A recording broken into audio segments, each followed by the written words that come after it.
Ja, grüß euch beieinander und einen Sakrischgurn. Jetzt Kasperl. Okay, Leute, legen wir noch einen nach. Ich habe gerade 1,5 Stunden Podcast mit dem guten Neddy aufgenommen. Das ist auch schon online. Ja? For your pleasure. Enjoy it. Und ja, wir machen jetzt hier Universum Folge 3 Wiedergeburt. Ballern wir nochmal raus. Dann habt ihr fürs Wochenende auch nochmal was. Ne? Das kommt dann, je nachdem, wie es YouTube will, kommt es dann entweder morgen oder übermorgen oder am Montag oder in 3 Wochen raus. Je nachdem.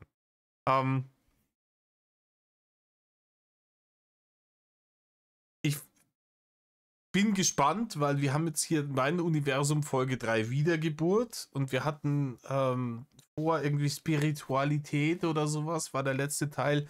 Und um Spiritualität ging es dann am Ende noch in den letzten 30 Sekunden, als er gemerkt hat, oh, scheiße, hier soll es eigentlich um Spiritualität gehen. Und ich schwadroniere hier seit einer Viertelstunde einfach hanebüchene Bullshit daher. Gut. In diesem Sinne, ich habe den Döner Kopf im Hintergrund den mache ich den. Ah, schön. Ne?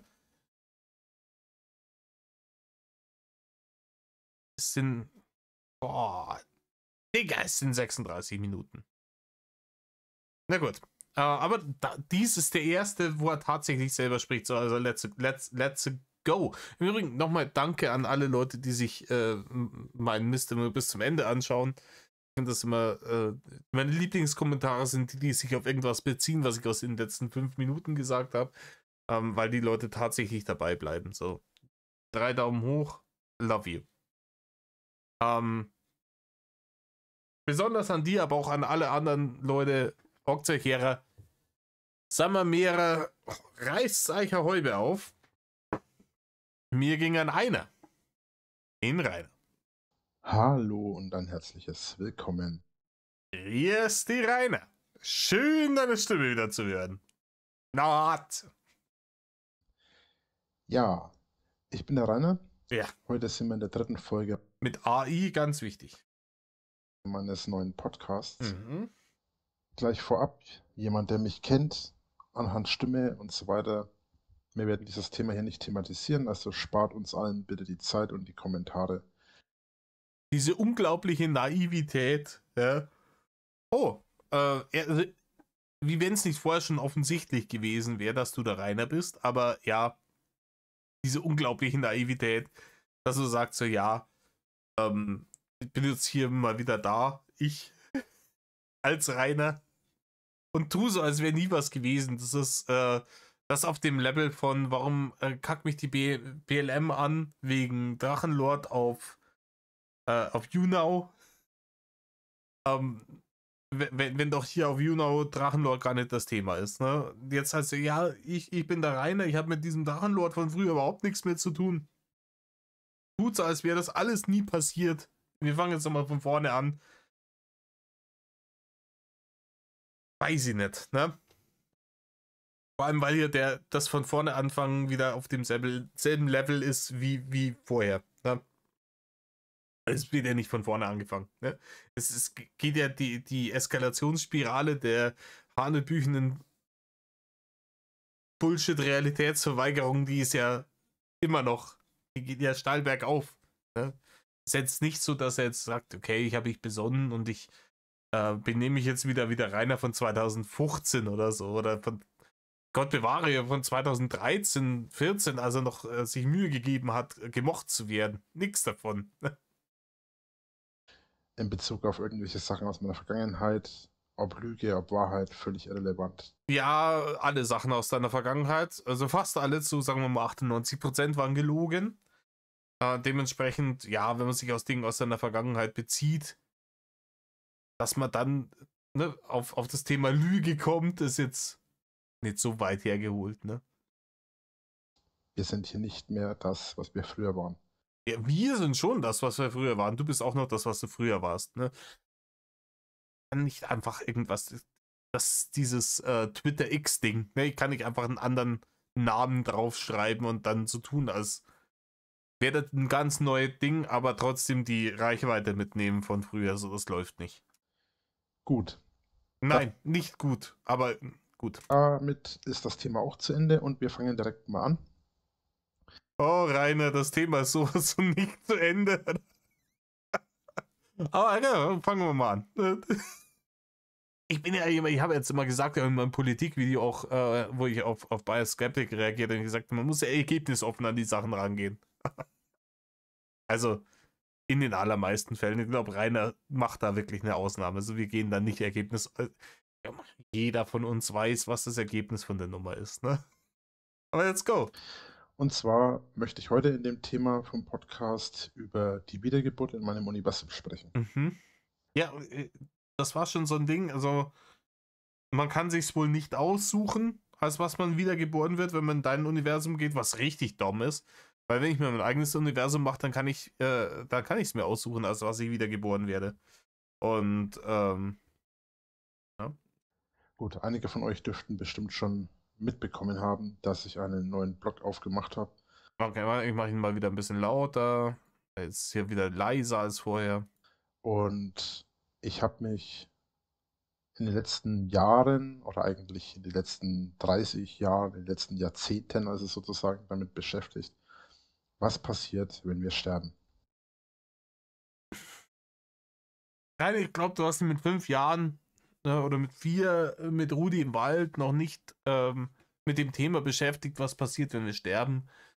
Genauso wenig, wie du dich mit dem Thema beschäftigt hast, was an Religionen das Problem ist.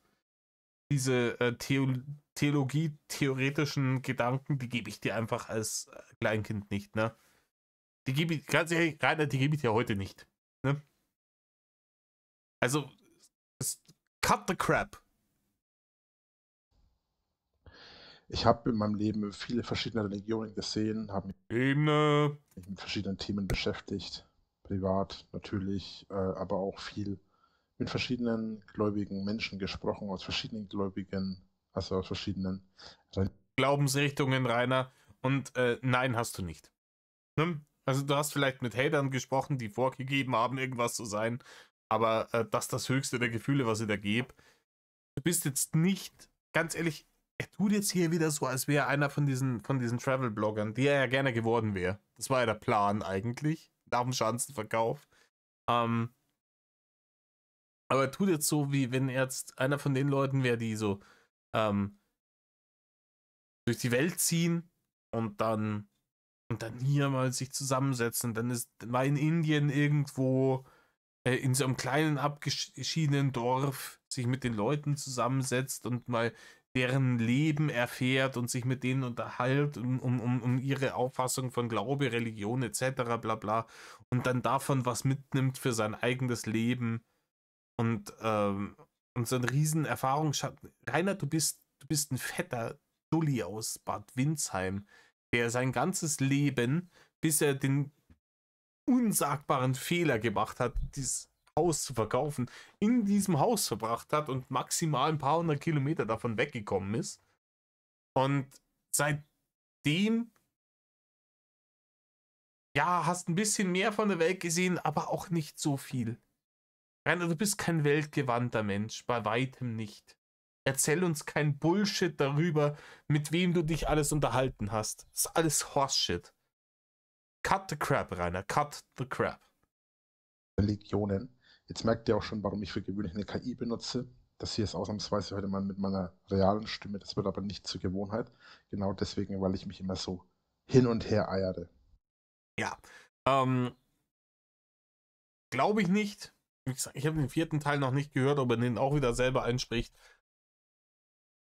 Alles, wo ein bisschen Mühe reingesteckt werden musste, hat er bisher dann immer über Bord geworfen. Und ich habe vorhin jetzt mit Matti im Podcast auch die Theorie aufgestellt, er schreibt vieles wahrscheinlich nicht mehr selber, sondern er lässt Speech-to-Text von irgendeiner KI machen und dann schickt das nochmal durch eine andere KI, um das nochmal Probe lesen zu lassen. Und dann macht er das so inzwischen. Ich bin der festen Überzeugung. Deswegen kommt auch so viel Content auf seinem Blog in so kurzer Zeit raus.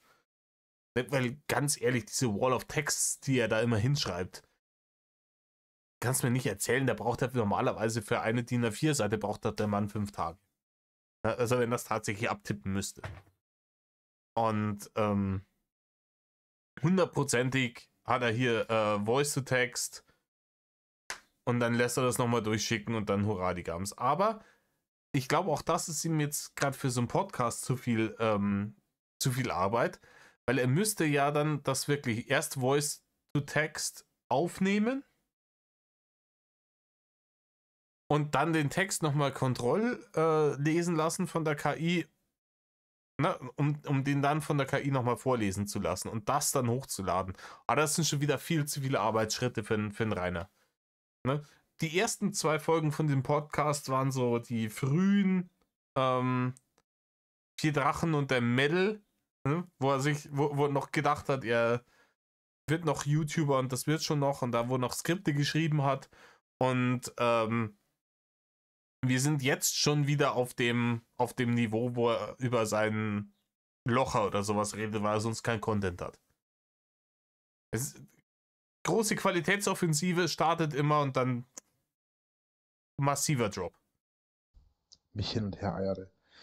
Ich sollte das eigentlich nicht verlernt haben, auch wenn es schon mehr als ein Jahr her ist. Okay, kommen wir zum Wesentlichen. Ich habe das Ganze heute in mehrere Punkte aufgeteilt, damit es mir leichter fällt und ich hoffentlich nicht so weit abschweife. Auch wenn aufgrund dieser Punkte 1 oder 2 Punkte vielleicht mal etwas ähnlich sind oder sich teilweise auch wiederholen. Das liegt einfach daran, weil du Hagelbaum bist und weil sich bei dir alles wiederholt, Rainer. Weil es immer so war. Weil du immer irgendwie ein 5-Minuten-Topic, irgendwie ein Halbstunden-Video gepackt hast, in dem du 30.000 Mal das Gleiche gesagt hast. wenn ich es so, wie ich es jetzt mache, einfach zu weit ausschweife. Ja, man merkt, ich bin total verpeilt. Gut, wir fangen mit dem ersten Punkt an. Aus diesem Leben scheiden. Damit ist natürlich das Leben in dieser Realität hier gemeint. Das heißt, ich mache Anführungszeichen, in der realen Welt. Ja, Rainer, da brauchst du keine Anführungszeichen machen. Diese Welt ist die reale Welt. Ne? Punkt. In der realen Welt, in der wir jetzt aktuell leben oder vermeintlich jetzt leben, wer weiß. Vermeintlich. Weil jetzt gehen wir schon wieder tief in die Verschwörungsstory-Bullshit rein. Es fängt jetzt schon an, der Mann hat noch keine 2 Minuten geredet. Vielleicht geht es ja auch in andere Welten, was wir hier besprechen und reden. Aber das, was wir hier machen und so wie wir es als Realität wahrnehmen, werden wir ja früher oder später sterben. Zumindest ist mir nicht bekannt, ob es irgendwelche unsterblichen Menschen oder menschenähnlichen Arten noch oder überhaupt gibt. Weiterer Punkt, weiterer Film, den er wahrscheinlich gesehen hat, war A Man from Earth. Hieß der so? Leute, seriously, ich bin jetzt gerade zu faul, um nachzuschauen. Ich habe vorhin schon 1,5 Stunden Podcast aufgenommen. Ich glaube, der Film heißt A Man from Earth, wo es darum geht, dass irgendein Dude aus der Steinzeit unsterblich ist und praktisch die komplette Menschheitsgeschichte durchgemacht hat. Und dann eben auch so Schlüsselpersonen, das war natürlich auch alles eher Jesus etc., Buddha, bla bla bla. Ne? Bei uns. So, gehen wir aber von diesem Fall aus, dass wir Menschen und menschenähnlichen Völker, falls es sowas überhaupt gibt bei uns, ein sterbliches Leben haben. Ja, Rainer, es gibt menschenähnliche Wesen auf diesem Planeten, das sind Primaten. Ne? Das sind unsere nächsten Verwandten, Affen.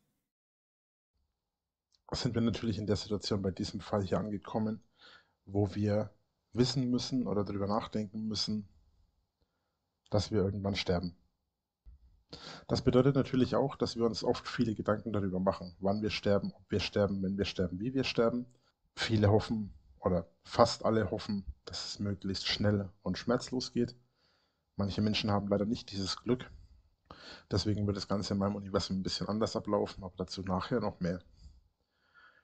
Wenn ihr in diesem Leben hier sterbt, und das hoffentlich möglichst schmerzfrei und ohne große Qualen, dann wird Das hast du uns aber auch schon anders gewünscht, gell?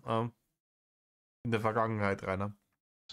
Nach meinem Glauben und nach dem Glauben auch vieler anderer und auch vieler anderer Religionen eure Seele von eurem Körper gelöst. Einige denken, dass sich dann die Seele auflöst. Einige denken, dass sie ins Himmelreich oder auch in die Hölle kommt, je nachdem, ob man gut oder böse war. Und je nach Glaube gibt es natürlich verschiedene andere Gläubige, beziehungsweise andere, ja, Götterreiche, Dämonenreiche oder einfach Totenreiche. Im nordischen Glauben gibt es 3, Helheim, Volkwam und auch Valhalla. Im Griechischen gibt es den Tartarus. Im Christlichen gibt es den Himmel und die Hölle und viele mehr. Je nach Glaube gibt es halt also ein anderes Totenreich. Was passiert nach meinem Glauben? Ich glaube, dass wir Menschen schon zu unserer Lebzeit, das heißt auch jetzt gerade, mit allen unseren Entscheidungen und mit allen unseren Überlegungen, gerade auch an das Leben nach dem Tod, unser eigenes kleines Universum schaffen. Das ist sehr, sehr, sehr, sehr convenient für dich, Reini. Ne? Für den ja die Existenz hier schon maximal erbärmlich ist. Wer nichts geschissen gekriegt hat, sein ganzes scheiß Leben lang nicht. Ne? Das und dann, für solche Leute, das dann heißt, ja, nach dem Tod wäre alle gut. Ja, easy. Ne? Leute, die vielleicht nicht so hageldumm sind, versuchen sich halt vielleicht hier auf Erden in ihrem einen Leben, das sie hier haben, noch irgendwie halbwegs kommod zu machen.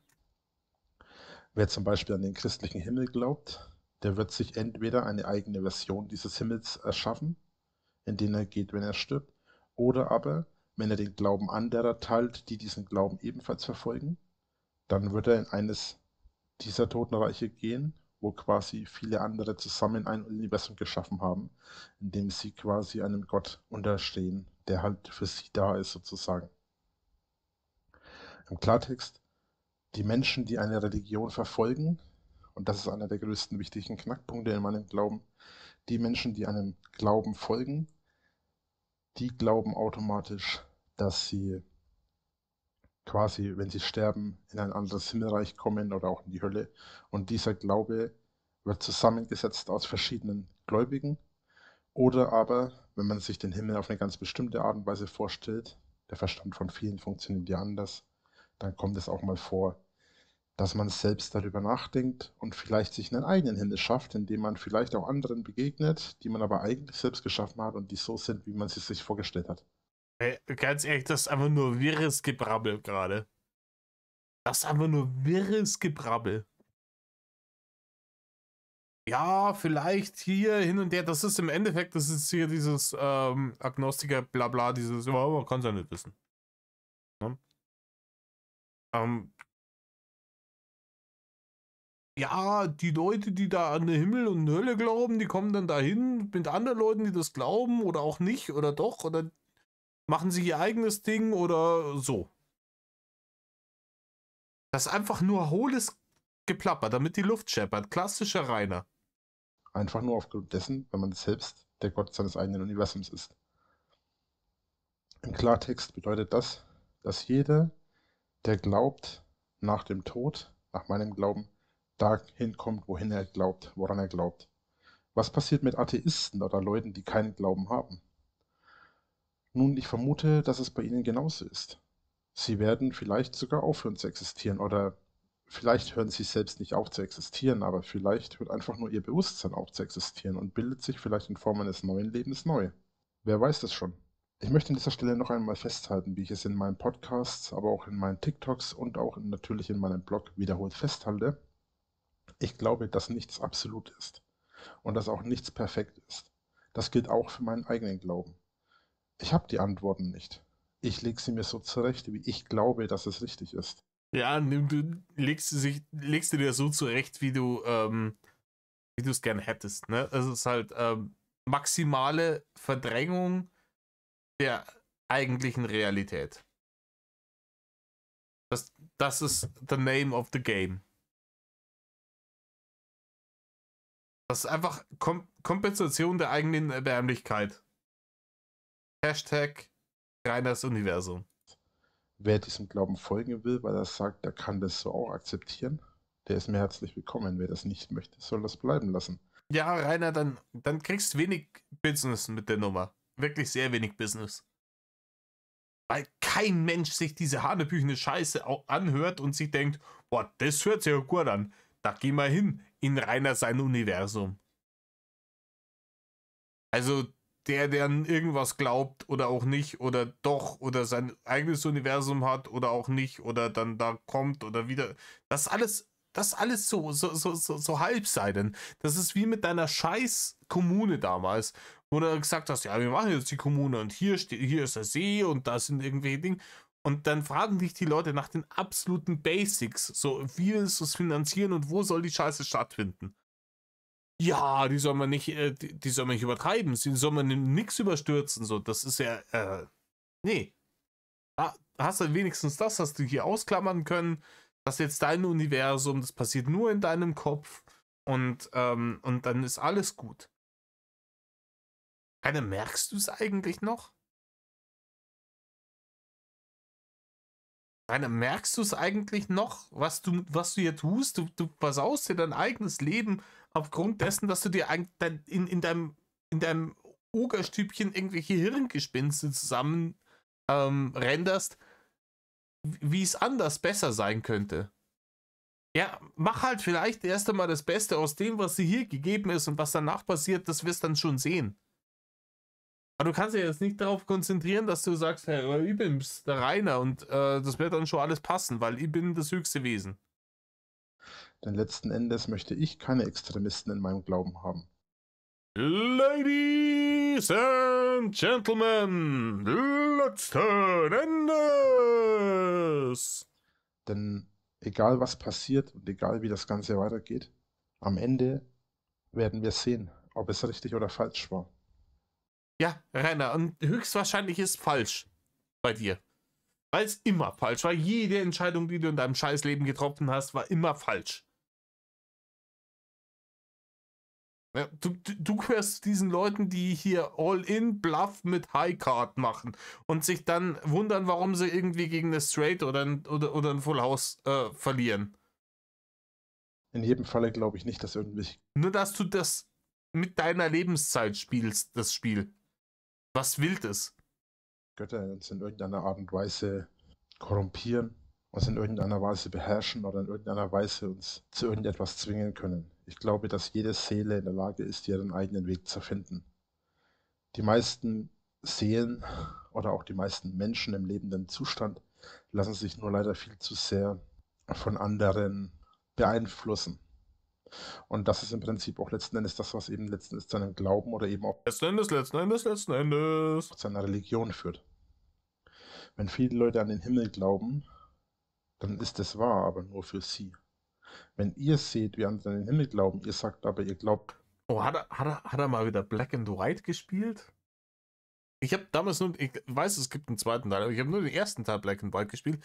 War ein lustiges Spiel, aber da ging es ja auch darum. Die Leute mussten erstmal an dich glauben und je mehr Leute an dich geglaubt haben, desto mehr konntest du machen im Spiel. Und da musstest du einen Ort dazu bringen, so sehr an dich zu glauben, dass du dann halt irgendwie Einflusssphären im nächsten Ort hast, etc.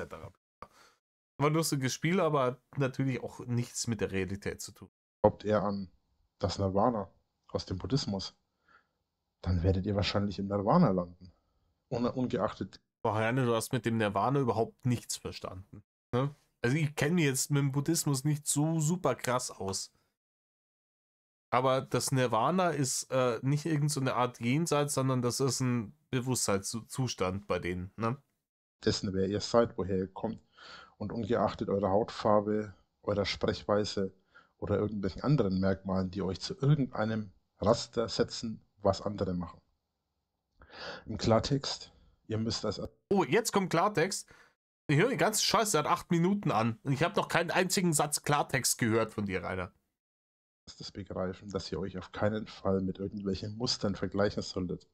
Ihr solltet von Anfang an in meinem Glauben, wenn ihr meinem Glauben folgen wollt oder meinen Glauben respektiert und seht, wie ich ihn sehe, müsst ihr als erstes akzeptieren oder nein. Wartet, jetzt widerspreche ich mir schon selbst. Oida. Jetzt Jetzt, warte, ich bin 8 Minuten im 3. Podcast von dir drin. Und jetzt checkst du, dass du dich selber widersprichst? Boah, Rainer, ist ja unfassbar. Ich erzähle jetzt einmal eine Geschichte, Rainer. Es mag dich schockieren, aber du widersprichst dich dauernd selber. Rainer, du hast dich in diesen 8 Minuten schon 20 Mal widersprochen. Das ist nämlich genau der Punkt.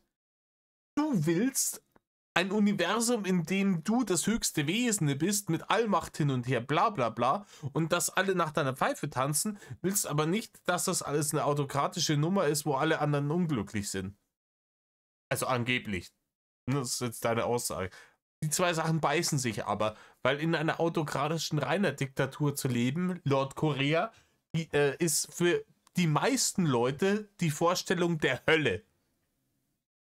Ne? Also sollte es tatsächlich so sein, dass du nach deinem Tod dein eigenes Universum erschaffen kannst, in das Seelenkommen von verstorbenen Menschen, werden es höchstwahrscheinlich sehr, sehr viele Leute sein aus einem Glauben, in dem es eine Hölle gibt.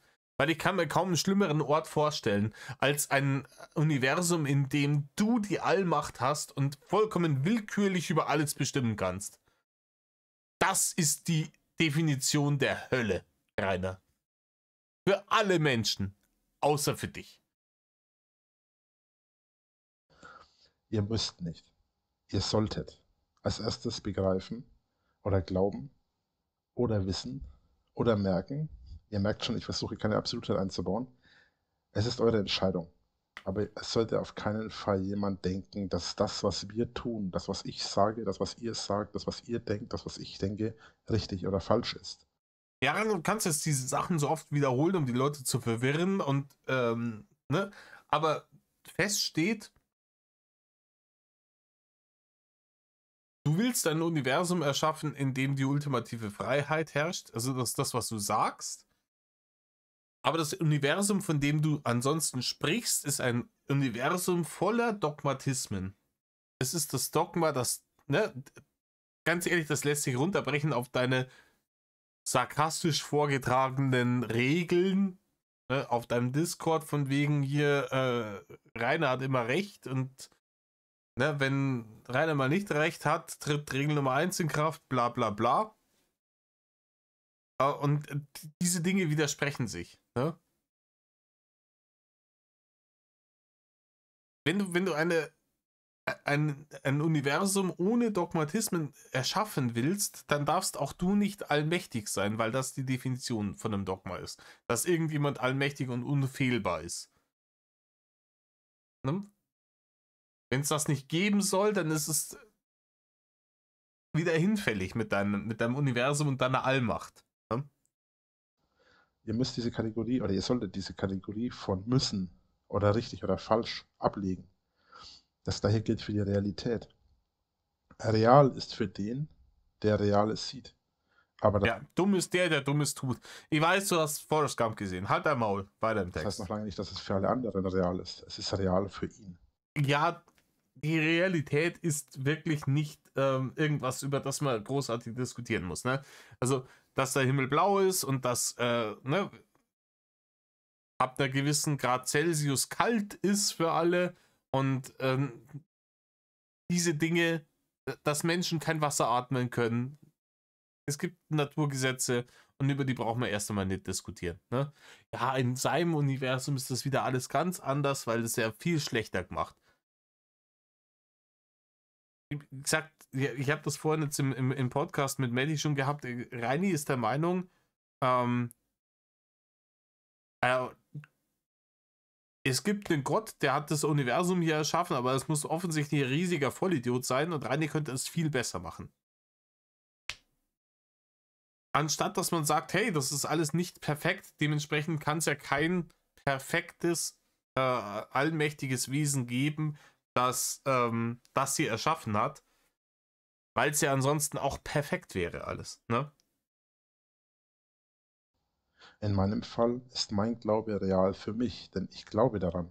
Ich habe in meinem Leben Sachen gesehen und Situationen gesehen, die es für mich real machen. Ja, Rainer, du hast in deinem Leben relativ wenig gesehen. Rainer, du hast wirklich großen Teil deines Lebens mit Zocken verbracht, einen weiteren großen Teil mit Wichsen und dann einen weiteren großen Teil mit äh, hier Fernseh gucken, ne? Fressen. Ne? Du hast null Lebenserfahrung. Du bist nicht der weltgewandte Drache. Ne? Du bist ein dicker Vollidiot, der in seinem ganzen Leben weder etwas erlebt noch geleistet hat. Ein paar Sachen hat er vielleicht erlebt, auf das ein oder andere Festival ist er mal gegangen, aber da war er auch immer das Obst für alle. Ja? Das hat hier beim Rock am Herzfeldsee angefangen, wo die Ariella nichts mit ihm zu tun haben wollte, mehr oder weniger, wo er so mitgeschleift wurde. Und auf allen anderen Festivals auch. Wie gesagt, ich habe das früher in den Klicken, als ich auch Anfang 20 und sowas war, miterlebt. Da gab es oft mal die Situation, da hat irgendeiner einen Bruder oder einen Cousin oder sowas gehabt, der vielleicht, na, also wo es halt geheißen hat, das ist jetzt nicht die hellste Kerze irgendwie auf der Torte und ist ein bisschen ein Depp, aber komm, den nehmen wir halt mit, dann muss er nicht alleine daheim bleiben. Passt schon, ne? Und das ist, aber auf den hat sich niemand gefreut. Der war halt dabei. Und so einer war halt Rainer offensichtlich immer. Der hat mal mitgenommen, weil er gesagt hat, ja komm, sei mal nicht so. Es gibt aber auch Menschen, die haben im Christentum Gott gesehen, die haben den Himmel gesehen oder die Hölle und viele andere Sachen. Und auch das kann durchaus wahr sein. Ja, nein, kann's nicht. Es gibt einen Haufen Bekloppte, die einen Haufen Scheiße gesehen haben. Es gibt einen Haufen Leute, die massiv am Stopfen sind und irgendwelche Scheiße gesehen haben. Aber das heißt nicht, dass das alles real ist. Es gibt halt Leute, die sind halt ein bisschen hier insane in the brain. Und es gibt Leute, die sind aus welchen Gründen auch immer, entweder irgendwo aufgeschlagen, Mutter hat gesoffen in der Schwangerschaft, selber substanzaffin und übertreibt es mit gewissen Geschichten und landet dann irgendwo in der psychischen Ecke, wo es halt dunkel und finster ist. Und die Leute labern halt Bullshit so. Ja, und die erzählen dir auch, was sie alles gesehen haben und wer ihnen was alles sagt und was sie hören und hin und her. Aber die sind halt keine Referenz, Rainer. Ne? Die Leute sind halt fucking bonkers.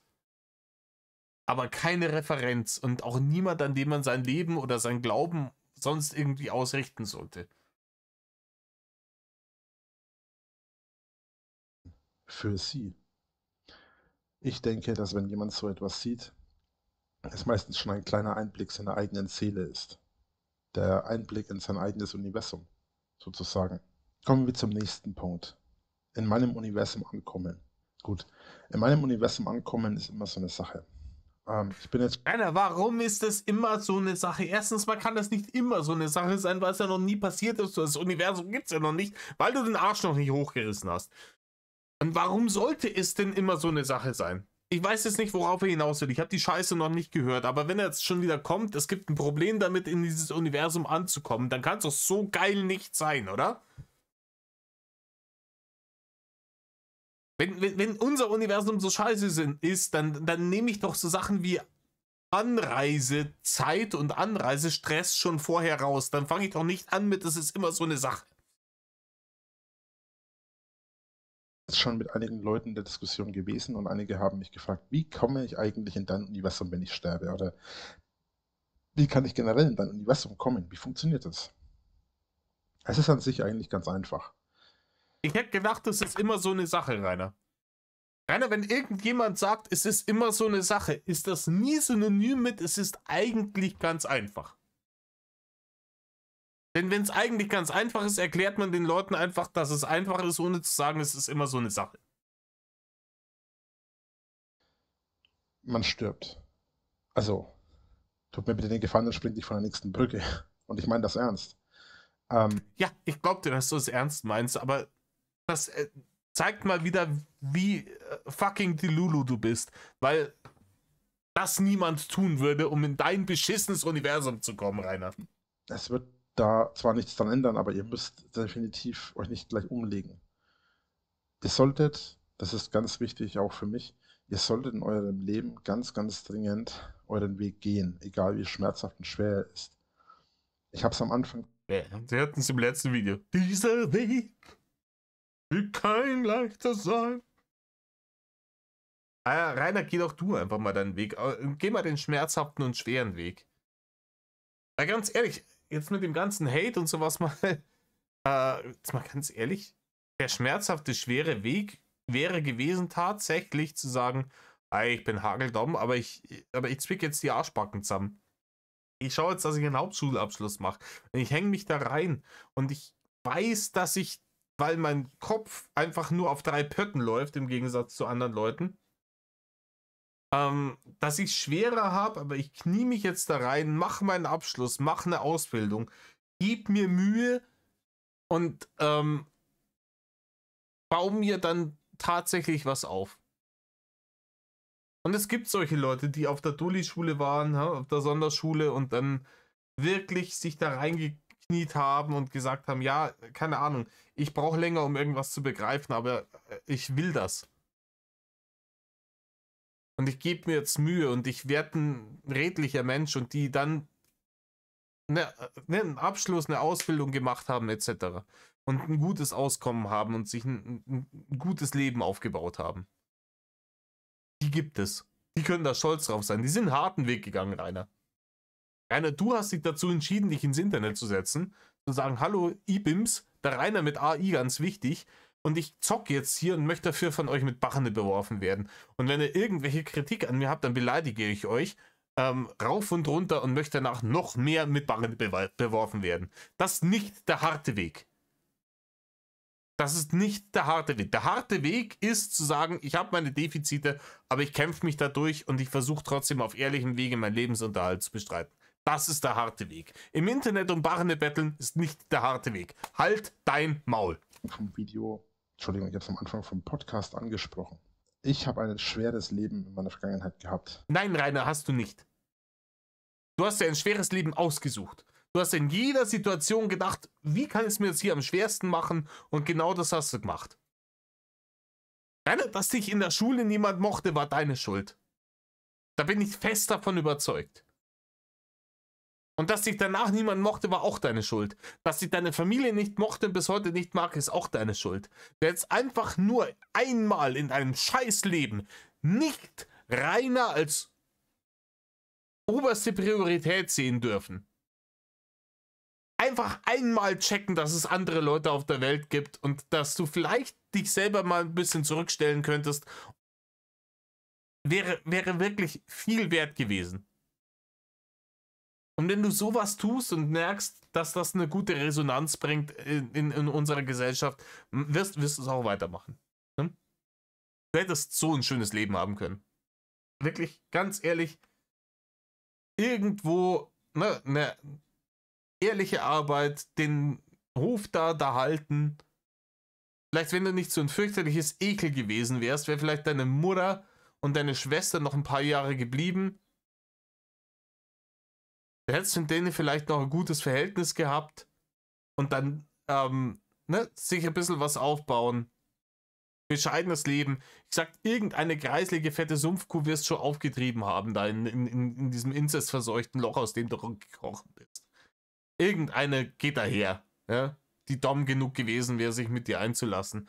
Und er hat ein paar minder bemittelte Kinder in die Welt gesetzt, die dann diesen Hof vielleicht nach dir irgendwie in die Verdammnis geführt hätten. Aber da hättest du dann nichts mehr dazu kennen.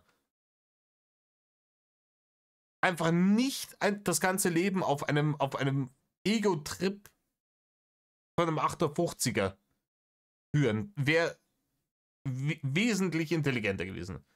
Der hätte jetzt richtig was davon haben können. Einige wissen darüber vielleicht Bescheid, einige vielleicht auch nicht. Das ist doch letzten Endes irrelevant. Denn mein Weg ist der folgende. Egal, was ich bisher erlebt habe und was ich durchlitten habe, es gibt immer Menschen, denen geht es noch schlechter. Das macht es für mich im Idealfall zwar nicht besser, aber dennoch merke ich, dass jedes Mal, wenn ich irgendwas Neues habe, dass mir Scheiße passiert. Oder ja, gut, das hat so die Quintessenz ist, wenn ich sage, wenn ich du wäre, wäre ich lieber ich. Aber, keine Ahnung, wenn es mir scheiße geht, tröstet mich das nicht, dass es anderen Leuten noch beschissener geht. So. Mir geht es mir erstmal scheiße. Ne? zur Corona-Zeit, wenn ich da gelegen bin, irgendwie mit 40 Fieber und mir gedacht habe, leck mich am Arsch, mir geht's räudig, dann habe ich mir nicht nebenher gedacht, ja, aber es gibt Leute, die dran gestorben sind, dann geht's mir jetzt besser. Ne? Sondern ich habe mich erst darauf konzentriert, dass mir räudig gegangen ist. Das ist menschlich. Ne? Oder dass mir irgendwie schlecht geht. Bitte um Entschuldigung für die Ausdrucksweise.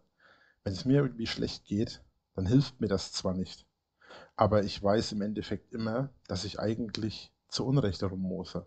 Ich bin körperlich soweit gesund, bis auf ein paar Kleinigkeiten, aber jetzt nichts gerade. Rainer, du bist körperlich weit weg von gesund.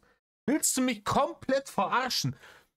Rainer, du bist 3 Subway-Sandwiches und 4 Cookies davon entfernt, dass sie dir den Haxen abnehmen. Erzähl mir auch nicht, dass du körperlich gesund bist. Und die ganze Lügerei von wegen, du wärst ins Gym gegangen in den letzten Jahren. Ich weiß, weil ich vertrauenswürdige Quellen habe, dass sich an deinem Lebensstil und deinem Lebenswandel überhaupt gar nichts geändert hat in den letzten 12 Monaten.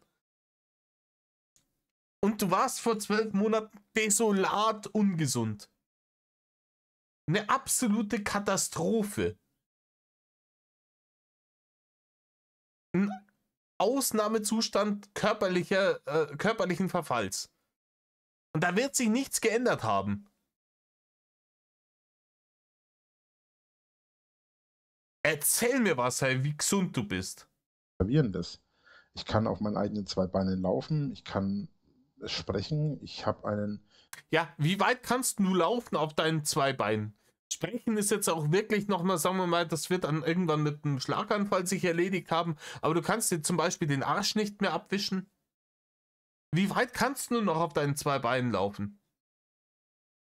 Rainer, wenn ich dich auf einer ebenen Strecke einen Feldweg runterschicke, wie weit kommst du ohne Pause? Dürfen Wetten angenommen werden? Ich sag keine 200 Meter. Dann muss er Pause machen. Ich habe das gesehen, das ist schon 3 Jahre her, 2022, wo du da irgendwie zu dieser Höhle raufgehen wolltest, wo du einen Ranger noch gehabt hast. Ein paar 100 Meter, dann hast du 20 Minuten Pause machen müssen. Und dein gesundheitlicher Zustand hat sich seitdem nicht sonderlich verbessert. Im Gegenteil, damals warst du noch für deine Verhältnisse, hast ein bisschen so ein Fitnessbike gehabt, weil du eben gezwungen warst, viel zu laufen, dich viel draußen aufzuhalten. Laber auch nicht, du kannst auf deinen eigenen 2 Beinen laufen. Wo gehst du hin? Deinen ersten holt dir Uwe.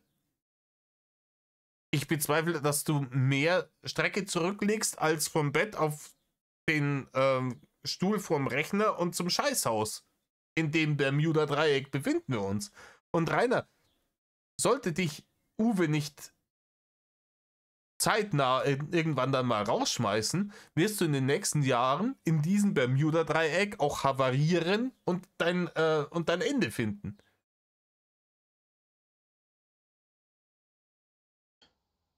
Sagt man zumindest teilweise sehr wachen Verstand, wenn auch vielleicht nicht den intelligentesten. Ah ja, ein sehr wacher Verstand, Rainer. Im Klartext, ich bin eigentlich ein Mensch, dem es an sich und für sich ganz gut geht. Es gibt Menschen, die ihr Leben lang eingesperrt werden. Allerdings zu Unrecht. Es gibt auch Menschen, die zu Recht eingesperrt werden. Aber es gibt so viele Menschen, die gefoltert wurden in der Vergangenheit. Wie kommst du jetzt von deiner eigenen Gesundheit darauf, dass andere Menschen gefoltert wurden in der Vergangenheit? Wie mache ich diesen gedanklichen Spagat? Die aufgrund ihres Glaubens oder ihrer Ansichten oder auch sogar nur aufgrund ihrer Hautfarbe, einer Sache, für die man überhaupt nichts kann, getötet wurden. Oder in irgendeiner Form, ja, ne, ich brauche jetzt, glaube ich, nicht. War jetzt Rainer, tu nicht so, als wärst du jetzt hier der große Diversity Lord. Ja? Du hast Leute krass rassistisch beleidigt. Und genau bei dir sehe ich den Unterschied. Es gab jetzt vor kurzem erst wieder die große Kontroverse hier, wer es mitgekriegt hat, mit diesem Didi Hallervorden-Sketch, wo die ganzen Leute, die sich darüber aufgeregt haben, nicht gecheckt haben, worum es in dem Sketch eigentlich geht. Und Und zwar, dass es halt einen harmlosen Kontext gibt, in dem man gewisse Sachen sagt und halt einen nicht harmlosen Kontext. Und der Sketch an sich war ein harmloser Kontext, in dem man solche Dinge sagt, ne, um seinen Standpunkt zu verdeutlichen auf, ne, mit Humor-Sketch. Ne? Leute, die Humor haben, verstehen das. Leute, die sich in dieser extrem linken Bubble befinden, die haben halt auch keinen Humor mehr. Seriously. Ich kann es nicht mehr anders sagen. Problem ist, das war ja bei dir niemals der Fall. Ne?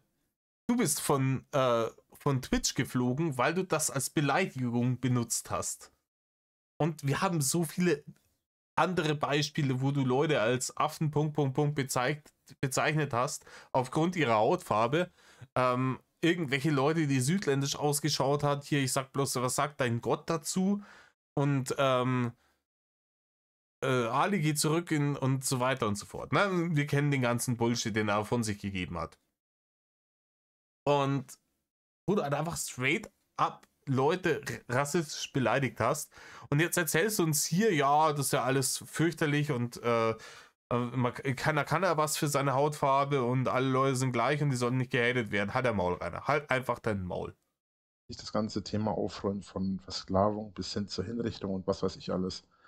Ja, roll's besser nicht. Du hast keine Ahnung davon. Wissen wir selber alle. Braucht man sich extra thematisieren. Außerdem würde dann der Podcast wahrscheinlich zu weit ausufern. Ich vermute sowieso, dadurch, dass ich heute selbst spreche, wird das sowieso schon sehr lang werden. Ja, es ufert ein bisschen aus, Rainer. Ich merk's. Ich habe hier schon eine Dreiviertelstunde auf der Uhr für meine Reaction. Zumal ich hoffe, dass ich Leute, by the way, das wird 100% ein Zweiteiler. Ne?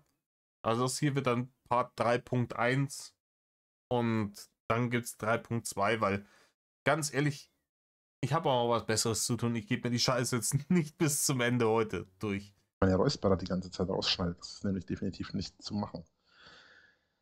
Gut. Beginnen wir nochmal von vorn. Boah, bitte nicht, Alter. Ich bin eine Dreiviertelstunde in der Reaction. Du hast jetzt schon 12 Minuten schwadroniert. Wir fangen jetzt doch nicht bitte nochmal von vorne an. In meinem Universum ankommen ist im Prinzip relativ einfach.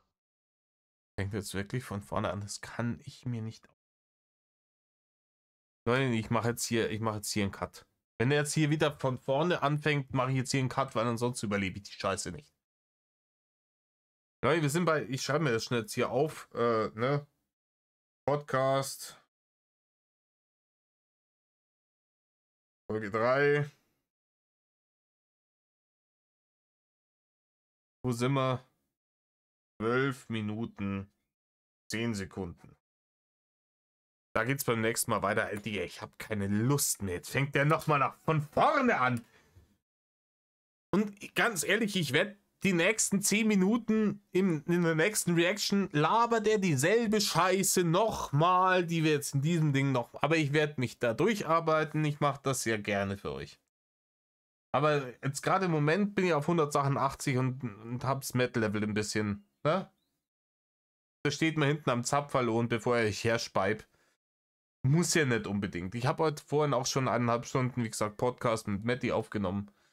Jetzt kriegt das in kleinen Häppchen. Aber wenn er jetzt hier nochmal von vorne anfängt, ist Feierabend. Leute, vielen Dank fürs Zuhören. Ich hoffe, ihr seid unterhalten worden. Ich hoffe, ihr seid beim nächsten Mal wieder mit dabei bei unserem Gedöns, bla bla bla. Ne, komm.